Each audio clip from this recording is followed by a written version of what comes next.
ሀበሻ በባህሪው ሲተች ስለማይወድ ስህተቱን መቀበል ስለማይፈልግ ያቀራረብ መንገዴ ይሄ ነው። አፈወርቅ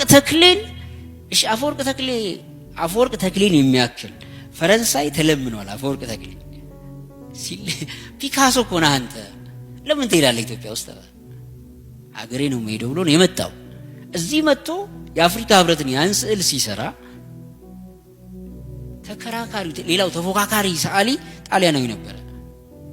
ጣሊያናዊ በመሆኑ ነው ውስጥ ገብቶ ሌላ አድዋ ብሎ ተፋልሞ የአፍሪካ ህብረትን ያን የሚያምር ስዕል የሰራው አፈወርቅ ተክሌ።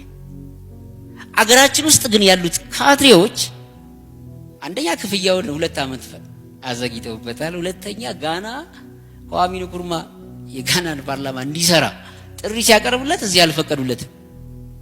እዛ ጋር ሬኔሳንስ ሳወራ የኢትዮጵያን ሬኔሳንስ እንድትፈልጉት ነው። አያችሁት አይደለ? እዛ ሜሶፖታሚያ ከተማ እያፈረስን ነው። ግሪኮቹ ቲያትርና ድራማ አሜዚንግ ሊሰሩ ጸጋዬ ገብረመድህንን መተካት አቅቶን እዚህ ጋር ወሸላ የሆኑ ስራዎች እየሰራን ነው።